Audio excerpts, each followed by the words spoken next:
Isn't everything just great? Especially when due diligence and hard work just doesn't pay off. Up.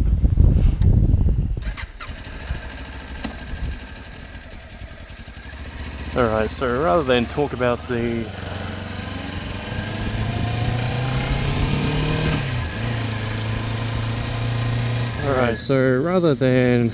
dwell on some recent events that are quite unfortunate, I thought I'd dwell on something else from the past.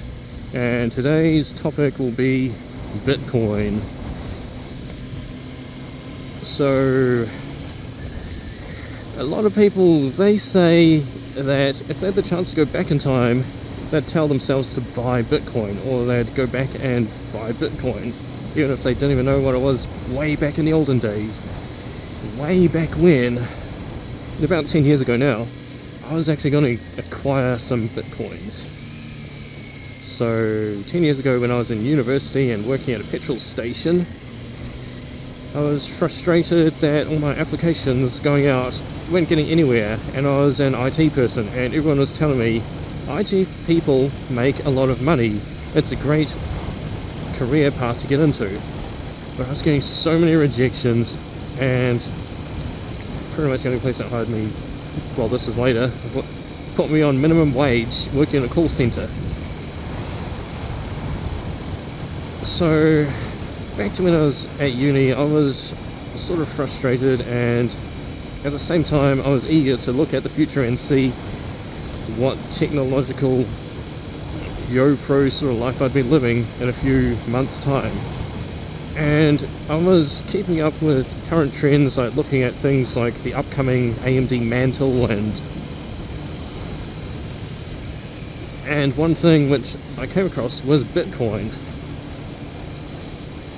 So I was reading a lot of articles about it, and like, I don't actually care what it did. I just want to get it because I want to say, look, I'm here, I'm a young techie person, and I've got the future currency. That was purely the only reason why I wanted to buy it. And now I had a group of friends and they were all into technology as well. So my original plan was to buy one Bitcoin for each of us. Now of course that was going to take up a lot of my pay, but you know, you're young and just want to do something. And this was sort of my way of like proving just how, I don't know, forward thinking I am. So at the time, Bitcoin was about $50 per coin, so acquiring about 5 of them, that would be $250. And I had that in my bank account and pretty much nothing else, and I was like, yep, I'm going to buy Bitcoin. Now, something else also happened, a major event which stopped me buying Bitcoin. One of my close friends was into currency trading, and he knew a lot about the stock market and that sort of thing, investments. He was always talking about them because his dad was helping him invest a lot. And one day I was in his room at his house and just sitting on the floor, and he was like, you know, have you ever looked at investing?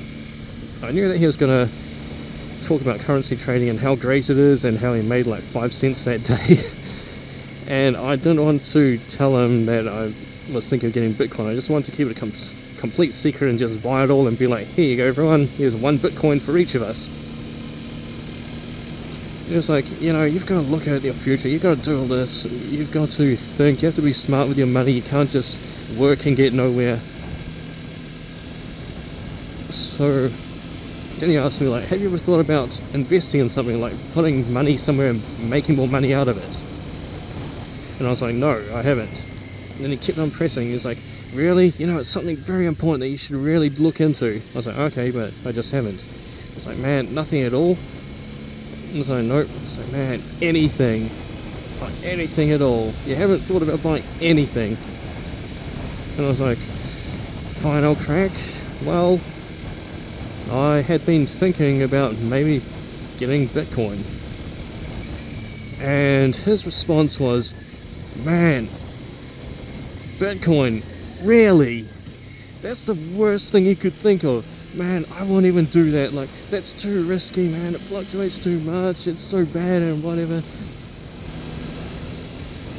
And I was like, well, look, I don't have to buy it. Like, I could use my AMD graphics card to mine Bitcoin, just get it out of nowhere. At the time, I was like in between university and home, so I was living with my parents at this exact time, and his response was, man, I feel sorry for your parents. They'll have to pay the power bill for you, not to mention the devaluation on your graphics card and the stress on your computer. Man, that's such a shit idea. Like, bro, I feel sorry for you for even thinking about this. Like, he was talking me down so much, and because of that, I never bought Bitcoin. I shouldn't say never, because I eventually did later on, like 5 years after, when one of my work colleagues helped me out. Now, that pivotal point, that's I can only laugh at it now, because if I'd spent $250, then at the end of 2019 I would have had like $600,000 just from $250 worth of investment. And now Bitcoin is, I haven't looked recently, but I'm assuming it's somewhere around like $50,000. So still, $50 to $50,000. $250 worth of Bitcoin, making like $1 million. Or what is it, like 500,000?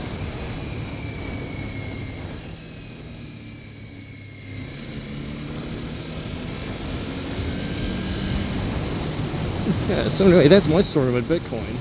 Now, the reason why I want to bring this up is because this same friend had been down talking cryptocurrencies like ever since then. He's like, man, this is the worst thing you can do. Just don't even think about it. It's that bad. And recently, he told me that he was going to pull his life savings and put it into Bitcoin. Like, there's no integrity. And the other thing is that, you know, when me and my friends go out, we have to spend money. Back in the olden days, it's always like whoever had their payment would be the one like buying drinks or whatever. And if he does this, it's not going to be like you put money in, it comes out, and then you get to enjoy it. I know him, and he's always talking about compounding interest. What he means by that is being super greedy. Now, he's one of the greediest people I know, if not the. And basically, compounding your investment means, like, say you put in $200 into cryptocurrency and it turns into $1,000, and then you pull it out at the peak and then you put it back in as $1,000 with the hope that it's going to go up. So maybe it goes up to 2,000 next, and then you put that 2,000 back in and then it goes up to 4,000. So that's compounding your investments, which I know that he's going to do, and over time I don't actually see him pulling it out, because the way he talks is like, hey man, I just invested in this,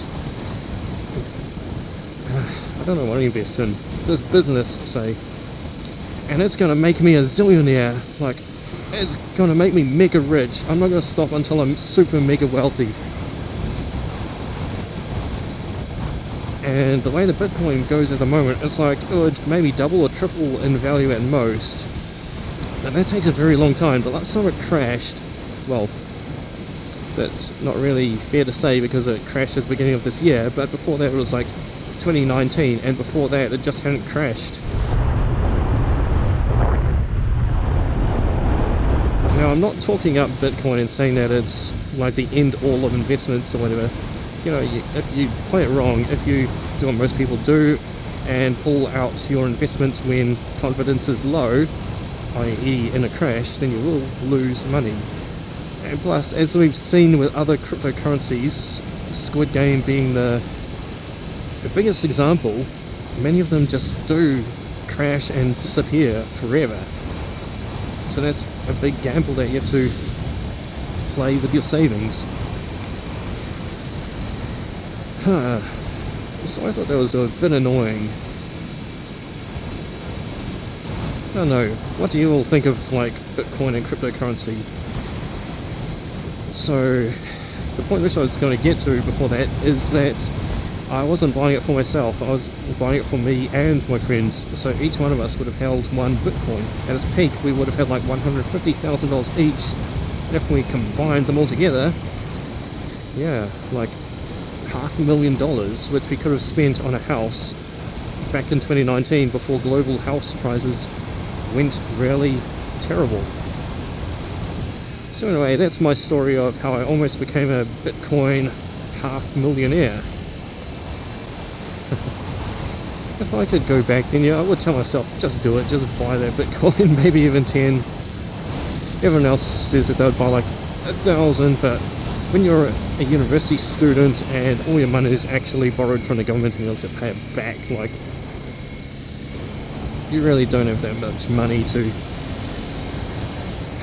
throw around on just random things.